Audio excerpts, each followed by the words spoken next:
চারদিকে একবার তাকিয়ে দেখুন তো, যুদ্ধ, জলবায়ু পরিবর্তন, রাজনৈতিক অস্থিরতা, কত বড় বড় সমস্যা, তাই না? আর এই সব কিছুর মূলে কিন্তু একটা জিনিসই আছে, আমরা কিভাবে চিন্তা করি। আচ্ছা, কি হবে যদি আমরা সবাই এক একজন প্রতিভার মতো করে ভাবতে শিখি? আজ আমরা ঠিক সেটাই করার জন্য একটা 4 ধাপের দারুণ কাঠামো দেখব। একটু ভেবে বলুন তো আমরা কতটা ভালোভাবে চিন্তা করতে পারি, তার চেয়েও গুরুত্বপূর্ণ আর কি থাকতে পারে। আসলে কি আমাদের জীবনের প্রত্যেকটা সিদ্ধান্ত, প্রত্যেকটা কাজ, সব কিছুই তো নির্ভর করে আমরা কিভাবে ভাবছি তার উপর। তাহলে এই ক্ষমতাটাকে আরও উন্নত করার চেয়ে জরুরি আর কি হতে পারে বলুন। তো আজ আমরা কি দেখব? চলুন এক ঝলকে দেখে নিই।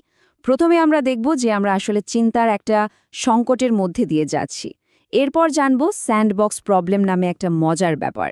তারপর দেখব কিভাবে বিবর্তন থেকে একটা অসাধারণ সমাধান এলো, এবং শেষে এই নতুন চিন্তা করার পদ্ধতির দারুণ ফলাফলগুলো নিয়ে কথা বলবো।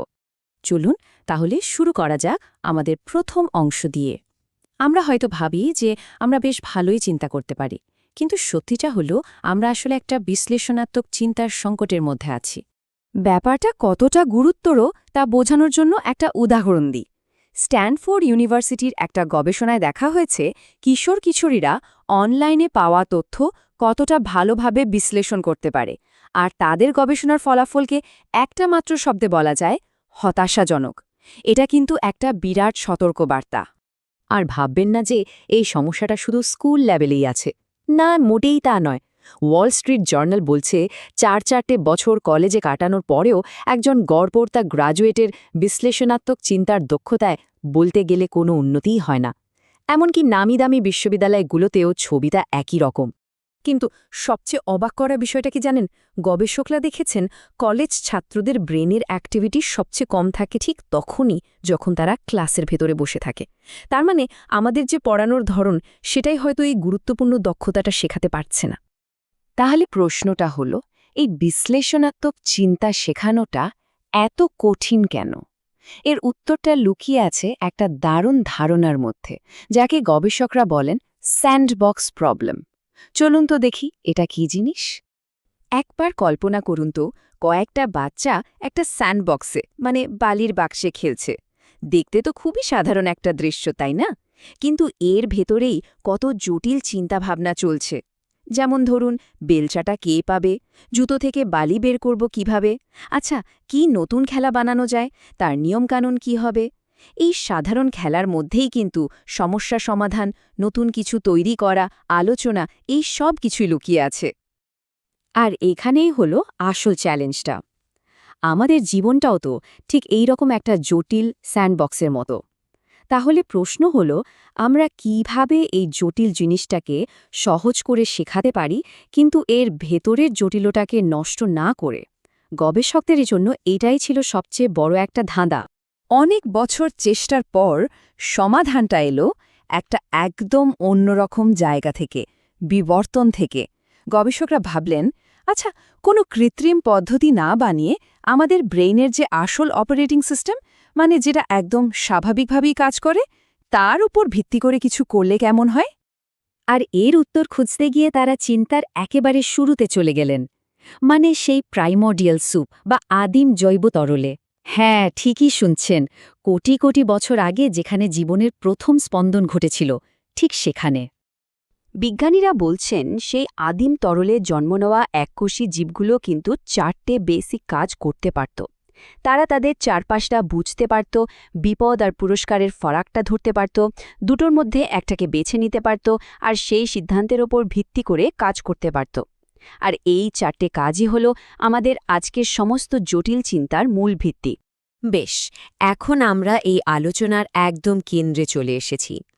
এই 4টি আদিম চিন্তার পদ্ধতির উপর ভিত্তি করে কিভাবে একটা অসাধারণ কাঠামো তৈরি করা হলো, যা আমাদের চিন্তার ক্ষমতাকে বহুগুণ বাড়িয়ে দিতে পারে। এই স্লাইডে আমরা সেই শক্তিশালী 4 ধাপের পদ্ধতিটা দেখতে পাচ্ছি। প্রথম ধাপটা হলো বিস্তারিত বিশ্লেষণাত্মক পর্যবেক্ষণ, মানে হলো কোনো কিছুকে শুধু ওপর থেকে না দেখে একদম খুঁটিয়ে খুঁটিয়ে দেখা। দ্বিতীয়টা হলো জটিল প্রশ্নের স্পষ্টীকরণ, মানে বড় আর গোলমেল সমস্যাকে ছোট ছোট পরিষ্কার প্রশ্নে ভেঙে নেওয়া। 3 নম্বরটা হলো বহুমাত্রিক মূল্যায়ন, মানে একটা জিনিসকে শুধু একদিক থেকে না দেখে যত রকমভাবে দেখা সম্ভব সব দিক থেকে বিচার করা। আর সবশেষে এই সব কিছুর ওপর ভিত্তি করে একটা জটিল সিদ্ধান্তে পৌঁছনো। এই 4টে ধাপ আমাদের মস্তিষ্কের স্বাভাবিক ক্ষমতাকেই একটা অন্য লেভেলে নিয়ে যায়। এই টেবিলটা দেখুন কি দারুণভাবে পুরো ব্যাপারটা বোঝানো হয়েছে। বাঁদিকে দেখুন মস্তিষ্কের সেই আদিম কাজগুলো, আর ডান দিকে দেখুন সেগুলোকে কিভাবে আরও এক ধাপ এগিয়ে নিয়ে যাওয়া হয়েছে। সাধারণ উপলব্ধি করার ক্ষমতাটা হয়ে উঠেছে বিশ্লেষণাত্মক পর্যবেক্ষণ, বিপদ বা পুরস্কার বোঝার ক্ষমতাটা হয়ে গেছে জটিল প্রশ্ন করার দক্ষতা। এভাবেই আমাদের সবচেয়ে বেসিক ক্ষমতাগুলোকে কাজে লাগিয়ে এই শক্তিশালী পদ্ধতিটা তৈরি হয়েছে। তো থিওরি তো অনেক হলো, এখন দেখা যাক এই নতুন পদ্ধতিটা বাস্তবে কাজ করে কেমন। আর ফলাফলগুলো সত্যি বলতে ছিল অসাধারণ। চলুন সেই দারুণ ফলাফলগুলো এক এক করে দেখে নিই। ভাবা যায় এই পদ্ধতিতে মাত্র একটা কোর্স করার পর আন্ডারগ্র্যাজুয়েট ছাত্রছাত্রীরা গ্র্যাজুয়েট লেভেলের গবেষণাপত্র লেখা শুরু করে দিল। তাদের চিন্তার গভীরতায় এটা ছিল একটা বিশাল পরিবর্তন। এমনকি হাই স্কুলের ছাত্রছাত্রীদের ওপর মাত্র 2 সপ্তাহ এটা প্রয়োগ করার পর দেখা গেল তাদের বিশ্লেষণ করার ক্ষমতা তো বেড়েছেই, সঙ্গে সঙ্গে তাদের লেখার ধরনও উন্নত হয়ে গেছে, যেটা তাদের আলাদা করে শেখানোই হয়নি। মানে ব্রেন নিজে থেকেই আরও ভালোভাবে কাজ করতে শুরু করেছে। শুধু তাই না, ক্লাসের পরিবেশটাই পাল্টে গেল। আলোচনাগুলো আরও গভীর হল, আরও সম্মানজনক হল। ছাত্রছাত্রীরা একে অপরের যুক্তির প্রক্রিয়াকে সম্মান করতে শিখল, এমনটি তাদের মতের মিল না হলেও। অনেক সময় তো তারাই আলোচনার নেতৃত্ব দিত। আর এটা শুধু পড়াশোনার জগতেই সীমাবদ্ধ নেই, চাকরির বাজারেও এর অনন্ত চাহিদা।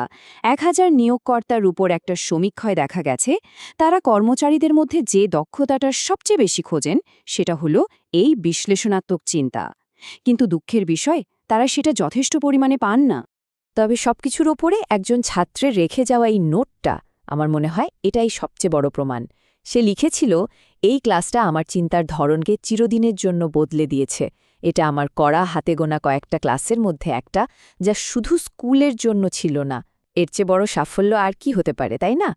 তাহলে সবশেষে কি দাঁড়ালো? আমরা এমন একটা উপায় পেয়েছি যা দিয়ে বিশ্লেষণাত্মক চিন্তা শেখানো যায়। খুব সহজ কিন্তু শক্তিশালী একটা উপায়। আজকের দুনিয়ায় আমরা যে সমস্যাগুলোর মুখোমুখি হচ্ছি সেগুলো সমাধান করার জন্য আমাদের কি আরেকটু বেশি করে এইভাবে চিন্তা করার প্রয়োজন নেই? কি মনে হয়?